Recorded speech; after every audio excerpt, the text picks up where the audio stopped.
ಬೆಳಕು ಹಾಗೂ bull trawl ಮೀನುಗಾರಿಕೆಯನ್ನು ಘನ ನ್ಯಾಯಾಲಯ ನಿಷೇಧಿಸಿ 10 ವರ್ಷ ಸಂದರೂ ಇಂದಿಗೂ ನ್ಯಾಯಾಲಯದ ಆದೇಶ ಪಾಲನೆಯಾಗುತ್ತಿಲ್ಲ. ಆದೇಶ ಅನುಷ್ಠಾನಗೊಳಿಸಬೇಕಾದ ಇಲಾಖೆ ಬೇರೆ ಬೇರೆ ಪ್ರಭಾವಗಳಿಂದಾಗಿ ಕೈಕಟ್ಟಿ ಕುಳಿತಿದೆ. ನಮಗೂ ತಾಳ್ಮೆ ಇದೆ, ನಮ್ಮ ತಾಳ್ಮೆಯನ್ನು ಪರೀಕ್ಷಿಸಬೇಡಿ. ಇನ್ನು 10 ದಿನಗಳೊಳಗೆ ಅವೈಜ್ಞಾನಿಕ ಮೀನುಗಾರಿಕೆಗೆ ಕಡಿವಾಣ ಹಾಕದಿದ್ದಲ್ಲಿ ಜಿಲ್ಲಾಧಿಕಾರಿಗಳ ಕಚೇರಿಯ ಎದುರು ಅನಿರ್ದಿಷ್ಟಾವಧಿ ಧರಣಿ ಕೂರುತ್ತೇವೆ ಎಂದು ರಾಜ್ಯ ಸಾಂಪ್ರದಾಯಿಕ ನಾಡದೋಣಿ ಮೀನುಗಾರರ ಒಕ್ಕೂಟದ ರಾಜ್ಯಾಧ್ಯಕ್ಷ ನಾಗೇಶ್ ಕಾರ್ವಿ ಎಚ್ಚರಿಕೆ ನೀಡಿದ್ದಾರೆ.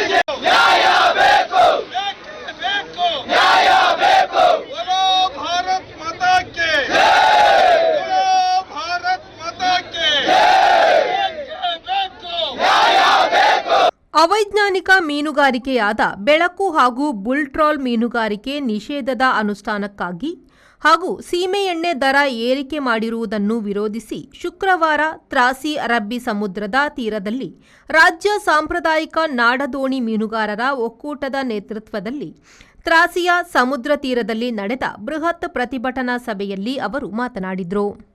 ಮತ್ತು ಬುಲ್ ಟ್ರಾಲ್ ಅನ್ನು ನಿಷೇಧಿಸಬೇಕೆಂದು ಹೇಳ್ತಾರೆ. ಈಗ ಅದೇ ವ್ಯಕ್ತಿಗಳು ಈಗ ಮಾಡ್ತಿದ್ದಾರೆ. ಎಷ್ಟು ದುರಂತ ಸ್ವಾಮಿ, ನೀವು ತಿಳ್ಕೊಳ್ಳಿ.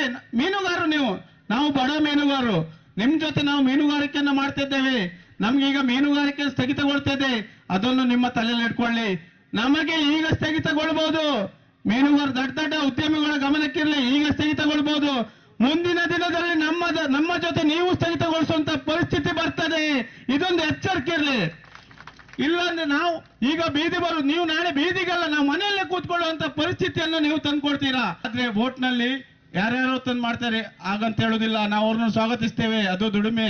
ಆದ್ರೆ ಅವೈಜ್ಞಾನಿಕವಾದಂತ ಬುಲ್ ಟ್ರಾಲ್ ಹಾಗೂ ಲೈಟ್ ಬಿಸಿ ಮಾರಕವಾದನ್ನು ನಿಲ್ಲಿಸಬೇಕೆಂಬ ನಮ್ಮ ಕೂಗನ್ನು ಸರ್ಕಾರದ ಮಟ್ಟಿಗೆ ತೋರಿಸಬೇಕು.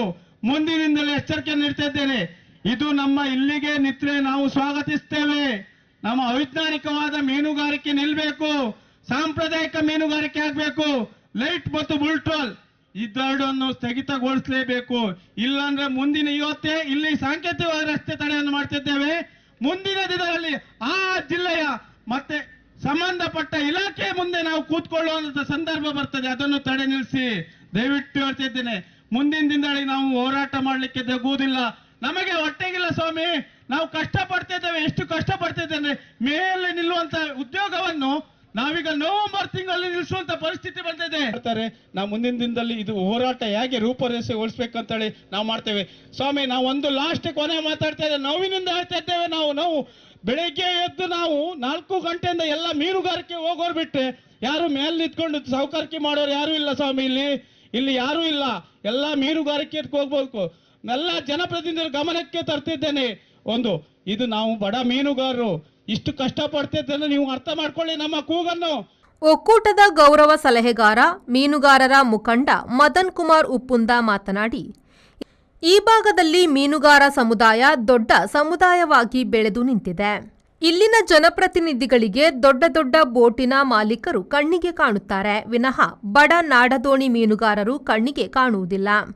ಹೀಗಾಗಿ ನಮ್ಮ ಶಕ್ತಿಯನ್ನು ಪ್ರದರ್ಶಿಸಲು 3 ಜಿಲ್ಲೆಗಳ ಮೀನುಗಾರರು ಬೃಹತ್ ಸಂಖ್ಯೆಯಲ್ಲಿ ಸೇರಿದ್ದೇವೆ.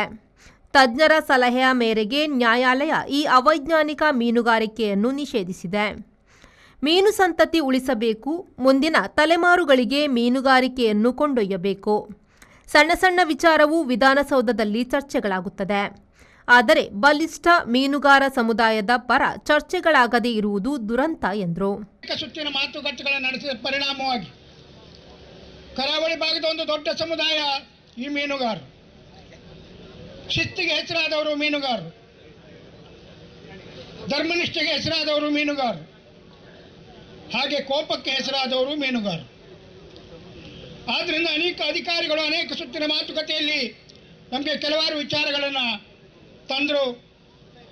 ನೀವು ಬಂದರೆ ಸಮುದ್ರದಲ್ಲಿರ್ತಕ್ಕಂಥ ನೀರಿನಂತೆ ಮೀನುಗಳ ರಾಶಿಯಂತೆ ಬರ್ಬೋದು, ಆದರೆ ಅದರಿಂದ ಸಮಸ್ಯೆಗಳು ಉದ್ಭವ ಆಗ್ತದೆ.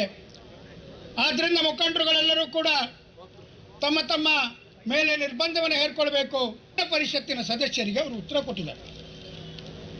ಅದರ ಅರ್ಥ ರಾಜ್ಯದಲ್ಲಿ ಬುಲ್ಟ್ರಾಲ್ ನಿಷೇಧ ಇದೆ, ಮೀನುಗಾರಿಕೆ ನಿಷೇಧ ಇದೆ, ಆದರೆ ಮೀನುಗಾರಿಕಾ ಅಧಿಕಾರಿಗಳು ಅದನ್ನು ಇಂಪ್ಲಿಮೆಂಟ್ ಮಾಡ್ತಾ ಇಲ್ಲ.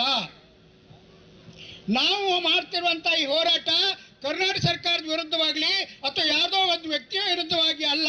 ಇಲ್ಲಿ ಬೋರ್ಡ್ನಲ್ಲಿ ಹಾಕಿದ್ದೇವೆ, ಮತ್ಸ್ಯ ಸಂತತಿ ಉಳಿವೆ, ಮೀನುಗಾರನ ಉಳಿವು. ಬೋಟ್ಗಳು 10-12 ಒಬ್ಬರ ಹತ್ರ ಇದೆ, 20 ಬೋಟ್ ಇದೆ. ಈ ಬೋಟ್ಗಳಿದ್ದು ಏನು ಪ್ರಯೋಜನ? ಮೀನು ಇಲ್ಲದೆ ಇದ್ರೆ ಈ ಬೋಟ್ಗಳು ಧಕ್ಕೆಗೆ ಕಟ್ಟಬೇಕಾಗ್ತದೆ. ಮುಖಂಡರಾದ ನವೀನ್ ಚಂದ್ರ ಉಪ್ಪುಂದ, ದಕ್ಷಿಣ ಕನ್ನಡ ನಾಡದೋಣಿ ಮೀನುಗಾರರ ಒಕ್ಕೂಟದ ಅಧ್ಯಕ್ಷ ವಸಂತ ಸುವರ್ಣ, ಉತ್ತರ ಕನ್ನಡ ನಾಡದೋಣಿ ಮೀನುಗಾರರ ಒಕ್ಕೂಟದ ಸೋಮನಾಥ ಮೊಗೇರ ಮಾತನಾಡಿದರು. ನಾವಿವತ್ತು ಯಾರ ವಿರುದ್ಧವಾಗಿ ಹೋರಾಟ ಮಾಡ್ತಾ ಇಲ್ಲ. ಕರ್ನಾಟಕದ ಘನ ನ್ಯಾಯಾಲಯ ಏನು ಆದೇಶ ನೀಡಿದೆ, ಬುಲ್ಟ್ರಾಲ್ ಹಾಗೂ ಲೈಟ್ ಫಿಶಿಂಗ್ ನಿಷೇಧ ಮಾಡಬೇಕಂತೇಳಿ ರಾಜ್ಯ ಸರ್ಕಾರದ ಆದೇಶ ಏನಿದೆ ಅದನ್ನು ಅನುಷ್ಠಾನ ಮಾಡಬೇಕು. ರಾಜ್ಯ ಸರ್ಕಾರದ ಏನು ನಿಯಮಾವಳಿ ಇದೆ, ಕೇಂದ್ರ ಸರ್ಕಾರದ ಏನು ನಿಯಮಾವಳಿ ಇದೆ ಅದನ್ನ ಕಟ್ಟುನಿಟ್ಟಾಗಿ ಪಾಲಿಸಬೇಕು ಎನ್ನುವುದೇ ನಮ್ಮ ಬೇಡಿಕೆ. ಕಳೆದ ತಿಂಗಳು ನಾವೆಲ್ಲ ದೊಡ್ಡ ಮಟ್ಟದಲ್ಲಿ ಸಚಿವರ ಹೇಳಿಕೆ ವಿರುದ್ಧ ಹೋರಾಟ ಮಾಡಬೇಕಂತ ಯೋಚನೆ ಮಾಡಿದ್ವಿ.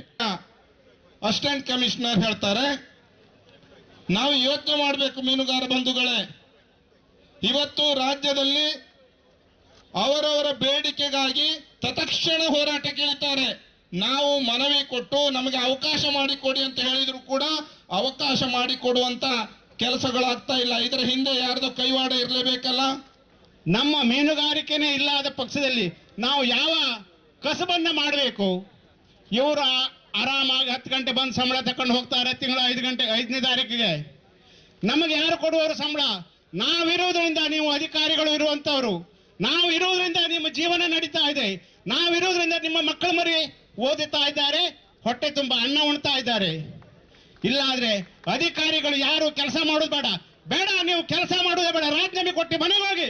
ಒಬ್ಬ ಉನ್ನತ ವ್ಯಕ್ತಿ, ಒಬ್ಬ ಒಳ್ಳೆ ವ್ಯಕ್ತಿ, ಸಮಾಜವನ್ನ ಹೋರಾಡುವಂತ ಒಬ್ಬ ವ್ಯಕ್ತಿ ನೌಕರಿಗೆ ಬರಲಿ.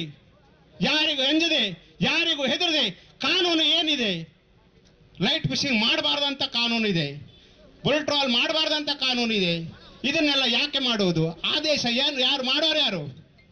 ನಮ್ಮಪ್ಪ ಮಾಡ್ಬೇಕಾ, ನಿಮ್ಮಪ್ಪ ಮಾಡ್ಬೇಕಾ ಈ ಆದೇಶನ? ಅದನ್ನೇ ಪಾಲಿಸಿ. ನೀವು ಸರಿಯಾಗಿ ತಿಂಗಳ 5ನೇ ತಾರೀಕು ಸಂಬಳ ತಗೊಳ್ಳೋದಲ್ಲ. ಸಣ್ಣ ಸಣ್ಣ ಮೀನುಗಾರರ ಮೀನು ಮರಿಗಳನ್ನ ಸಂರಕ್ಷಿಸುವಂತ ಕೆಲಸ, ಸಣ್ಣ ಸಣ್ಣ ನಾಡದೋಣಿಗಳನ್ನ, ಜನಗಳನ್ನ ಅಥವಾ ನಾಡದೋಣಿಯವರನ್ನ ಸಂರಕ್ಷಿಸುವ ಕೆಲಸ ಮಾಡಬೇಕು. ನಿಮ್ಮ ಈ ವೃತ್ತಿಗೆ ನಾಚಿಕೆ ಆಗಬೇಕು, ಮೀನುಗಾರಿಕೆ ಇಲಾಖೆಗೆ ಸಂಬಂಧಪಟ್ಟಂತವರಿಗೆ. ಶಾಸಕ ಗುರುರಾಜ್ ಗಂಟಿಹೊಳೆ, ಮಾಜಿ ಶಾಸಕ ಕೆ ಗೋಪಾಲ ಪೂಜಾರಿ ಪ್ರತಿಭಟನೆಗೆ ಬೆಂಬಲ ಸೂಚಿಸಿ ಮಾತನಾಡಿದರು.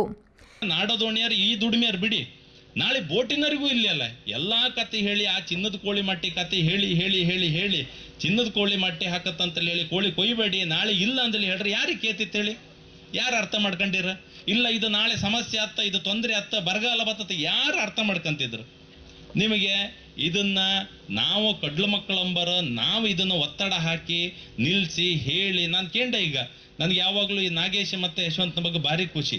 ನಿರಂತರ ಒಂದು ಸಂಘಟನೆ ಮಾಡ್ಕೊಂತ ಬರ್ತಾ ಇದ್ರು, ಒಂದು ಮಾಡ್ಕೊಂಬಂತ ಈ ಹಂತ ತಗೊಬಂದಿದ್ರು ಅವರು. ನಾನು ಅದಕ್ಕೋಸ್ಕರ ನಿಮ್ಮೆಲ್ಲರ ಪರವಾಗಿ ಅವರಿಗೊಂದು ಅಭಿನಂದನೆ ಹೇಳ್ತಾ ಇದ್ದೆ ನಾನು.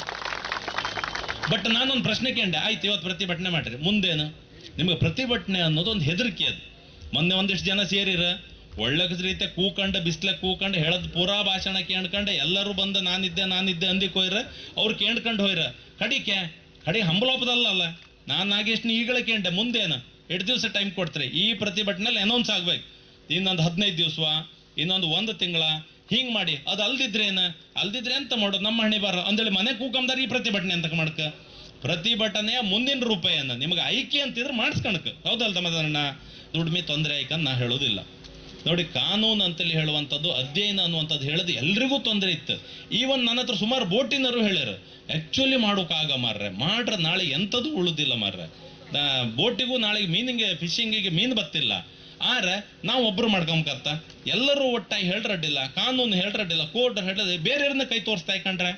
ನಾನು ಹೇಳೋದು ಇವತ್ತೊಂದು ಸರಿಯಾದ ಒಂದು ಉತ್ತರವನ್ನ ಇವತ್ತು ಕರಾವಳಿಯ ಜನ ಕೊಡ್ತಾ ಇದ್ದೇವೆ. ಹಾಗಾಗಿ ಇವತ್ತ ಪ್ರತಿಭಟನೆ ಅನ್ನುವುದು ಮುಂದಿನ ಎಚ್ಚರಿಕೆ. ಪ್ರತಿಭಟನೆ ಮಾಡಿ ಮುಗಿಸಿತ್ತು. ಕೆಲವರು ಮುಲ್ಲೆಜೆಗೆಲ್ಲ ಬಂದಿರು, ಕೆಲವರು ನಾನು ಇಲ್ಲ ಹೊತ್ತಿಲ್ಲ ಅಂದಿಲ್ಲ ಹೇಳಿ ಫೋನ್ ಮಾಡಿ ಬಂದು ಕೂತಾರು ಇದ್ರು. ಇಲ್ಲಿಗೆ ಹೇಳ್ಬಿಡ್ಲಾರು ನಮ್ಮಲ್ಲೆಲ್ಲ ಹೊತ್ತಿಲ್ಲ ಅಂದಿರಲ್ಲ, ಇಲ್ಲಿ ಕೇತ ಬೈಂತ ಮಾರ್ರೆ ಎಂತ ಮಾಡೋದು, ಬರ್ದೇ ಇದ್ರೆ ಇಲ್ಲಿ ಬೈತ್ರ, ಹೊರ ಅಲ್ಲಿ ಬೈತ್ರ, ಎರಡು ಬದಿಗೆ ಜಾಗೃತಿ ಮಾಡಿತ್ ನಾವಂತ್ರ. ನಾನು ಹೇಳೋದು ಈ ಸರ್ತಿ ಮುಲ್ಲಾಜೆ ಬಂದದ್ದು ಹೌದು, ಆದ್ರೆ ಇಂತಿಷ್ಟು ಟೈಮಿನೊಳಗೆ ಮಾಡ್ಬೇಕನ್ನುವುದು ಸಂಘಟಕರು ತೀರ್ಮಾನ ಮಾಡಿ ಪ್ರತಿಭಟನೆ ಆಗ್ತಕ್ಕಂಥ ನಿಮ್ಮ ಈ ಒಂದು ಲೈಟ್ ಹಾಕಿ ಮೀನು ತೆಗುವುದನ್ನು ರದ್ದು ಮಾಡೋಕ್ಕೆ ತಮ್ಮ ಹೋರಾಟ ಏನಿದೆ, ನಾನು ನಿಮ್ಮೊಟ್ಟಿಗೆ ಇದ್ದೇನೆ ಅನ್ನೋ ಭರವಸೆಯನ್ನು ಕೊಡೋದ್ರ ಮೂಲಕ ನಿಮ್ಮ ಯಾವುದೇ ರೀತಿಯಲ್ಲಿ ನಿಮ್ಗೆ ಅನ್ಯಾಯ ಆಗದ ರೀತಿಯಲ್ಲಿ ನಿಮಗೆ ನ್ಯಾಯ ಸಿಕ್ಕುವ ರೀತಿಯಲ್ಲಿ ಹೋರಾಟದಲ್ಲಿ ನಿಮ್ಮೊಟ್ಟಿಗೆ ಕೈ ಜೋಡಿಸ್ತೇನೆ ಅಂತ ಹೇಳಿ ನಾನು ಈಗ ಬೆಳಗ್ಗಿನ ಮಂತ್ರಿಗಳ ಹತ್ರ ಹೋಗಿ ಬಂದಿದ್ದೇನೆ. ಮಂತ್ರಿಗಳ ಹತ್ರ ಸುಮಾರು ಹೊತ್ತು ಇದ್ದು ಮಾತಾಡಿ ಬಂದಿದ್ದೇನೆ. ಆದರೆ ಮುಂದೆ ದಿನ ಮುಖ್ಯಮಂತ್ರಿಗಳು ಮತ್ತು ಮಂತ್ರಿಗಳು ಒಟ್ಟಿಗಿದ್ದಾಗ ನಿಮ್ಮ ನೋವನ್ನು ಅವರಿಗೆ ಮನದಟ್ಟು ಮಾಡುವ ಕೆಲಸ ಪ್ರಯತ್ನ ಮಾಡ್ತೇನೆ ಅಂತ ಹೇಳಿ, ಮತ್ತು ನಮಗೆ ಹೆಚ್ಚಿಗೆ ನಾನೇನು ಈಗ ಶಾಸಕನಲ್ಲ, ಸರ್ಕಾರ ಗಮನಕ್ಕೆ ಹೋಗಿದೆ. ಅದನ್ನು ಮದನ್ ಕುಮಾರ್ ಅನೇಕ ಬಾರಿ ಸರ್ಕಾರದ ಮಟ್ಟದಲ್ಲಿ ಅದರ ಮನವಿಯನ್ನು ಮಾಡಿದ್ದಾರೆ. ಇದು ಸಂದಿಗ್ಧ ಪರಿಸ್ಥಿತಿಯಲ್ಲಿ ನಾಡದೋಣಿಯವರ ಹಕ್ಕನ್ನು ಪಡೆಯುವ ಹೋರಾಟದ ಮೂಲಕ ಈ ಚಾಲನೆ ಕೊಡುವ ಕೆಲಸ ಇವತ್ತು ಮಾಡಿದ್ದಾರೆ. ನಾನು ಸಹ ತಮ್ಮ ಮನವಿಯನ್ನು ಸರ್ಕಾರ ಮಟ್ಟಕ್ಕೆ ಮುಟ್ಟಿಸುವಂಥ ಕೆಲಸ ನಾನು ಮಾಡ್ತೇನೆ.